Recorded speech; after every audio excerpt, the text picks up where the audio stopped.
everybody, welcome back to another episode of Cavanaugh's Corner. I'm Andrew Cavanaugh. I wanted to say thank you for coming back to the channel. Today I'm going to be continuing my Alien reviews, and I'm going to be talking about the fourth film in the Alien series. And if you've seen the movie, you know what it is. It's Alien Resurrection. And Alien Resurrection is not a good movie. It's just not. Alien Resurrection itself, the plot of the movie itself, almost feels like a bad pitch by a studio executive, where some guy walked into a room and said, "Hey, I know Ripley died at the end of Alien 3, but, I think we can bring her back. I think we're going to clone her." And somehow somebody said, "Oh yeah, it's a great idea." And somehow Sigourney Weaver was like, "I need more money." So they came and made Alien Resurrection.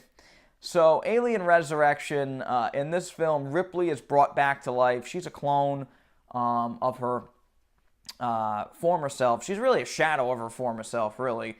But they've been testing the aliens. Weyland-Yutani, the company, the very evil company from the other films in the series, they are finally testing the alien.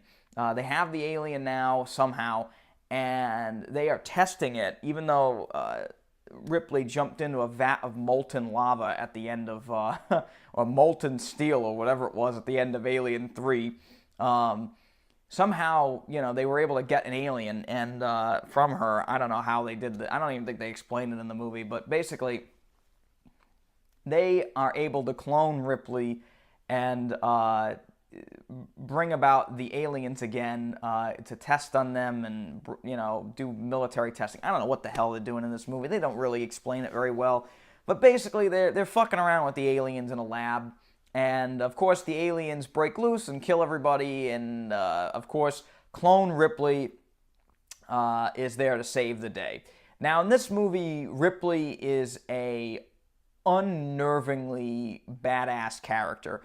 And it's so different from what we had in Alien 3 and Aliens. Now, at the end of Alien, she was kind of a badass. Alien 3, she was kind of limited by her surroundings, but she still knew how to get the job done. She still knew how to outsmart the aliens, and it was pretty cool to see. Even though she was bald and had no weapons, it was kind of interesting.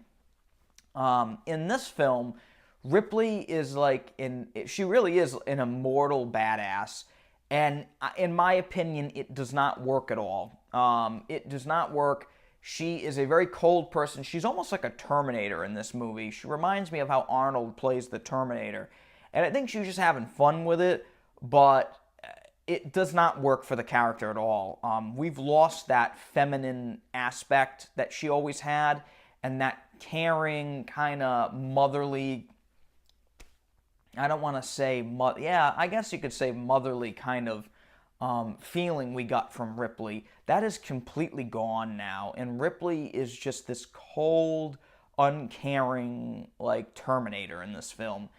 And it doesn't work. It doesn't work at all, and she has to contend with the aliens, and she also has to deal with these space pirates that are led by Ron Perlman. Ron Perlman in this movie eats the scenery. He just chews and spits it up. It's ridiculous. But, again, the movie is not even close to the quality of the first three films, which is saying a lot. The action in this movie, however, is very well shot. And I think that's the one thing about the movie that I do enjoy, is the fact that the movie is not shot poorly. It's shot in a strange way. There's some additional stuff that's been put back in the director's cut of the special edition of this movie, and I really didn't care for it. It really just kind of confuses the viewer. I think it's meant to be very avant-garde, but this is not a movie that's meant to be avant-garde at all. But for whatever reason, they got a director. They had this French director that is very avant-garde. And I don't know why they got him to do this movie, but they did, and we got an Alien Resurrection. I think the characters in this movie are instantly forgettable. I actually totally forgot that Winona Ryder was actually in this movie until I rewatched it recently. and I could not believe that I forgot she was in this movie. She is one of the space pirates. She's like the only one that actually has like a heart. And she's, you know, she's an okay character, but again, she lends nothing to the movie. She's just there to look cute. And Winona Ryder is, again, a very beautiful woman. And I think they were actually trying to pass the mantle to her in this movie. And it, again, doesn't work. Everybody else in the film kind of does their best, but there's really nothing too crazy. I don't know. I just don't like this movie, I guess. There's one good sequence in the whole movie that I really enjoyed, and there's a sequence where there's a chamber where Ripley and the other pirates are, and it begins to fill with water. Now, somehow they're on a spaceship, and it feels like I'm watching The Abyss, and, you know, this water fills this chamber, and the aliens kind of jump in the water and start swimming after people. And it's a cool sequence. It looks cool. Again, adds a little suspense to the film. But I just think it's kind of cool to see the aliens swimming underwater. That was really the only thing I thought was kind of neat. You get to see the aliens kind of swimming around, kind of neat, but it's about it. Really nothing else in the movie that I can say I really enjoyed. It's a very gory, very nasty movie.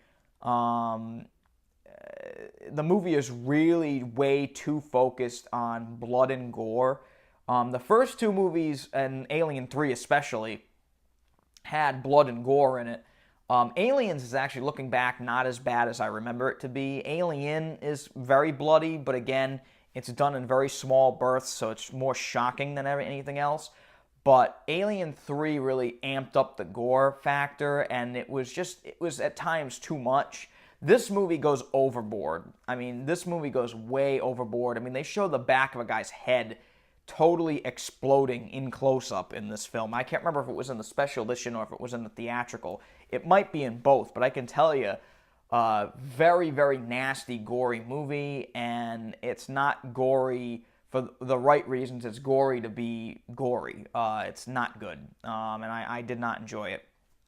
Overall, like I said, the special edition changes some things, but they're mostly strange little changes. There are some story things that are added back in. There's a scene where, you know, the pirates and Weaver are talking in like this lab room, and they're talking about, like, there's a weird moment where somebody says something that Weyland-Yutani was bought out by Walmart, and I thought that was a funny little thing to add in, but I think they probably had to take it out with fears that they were going to get sued by Walmart. And who knows? I don't know. It's not a good movie. I give it like a 2 out of 5. It's the worst of all the Alien movies. Does nothing for the film. Does nothing for the series, I should say. And thankfully, at this point, they were wise enough to end it and kind of reboot it with Prometheus, which is the next film I'm going to be reviewing, where we got Ridley Scott back finally. So until then, I'm Andrew Cavanaugh, and thank you for coming back to Cavanaugh's Corner. If you enjoyed this, please hit the like button or subscribe if you want to see more of these videos. So until then, good night.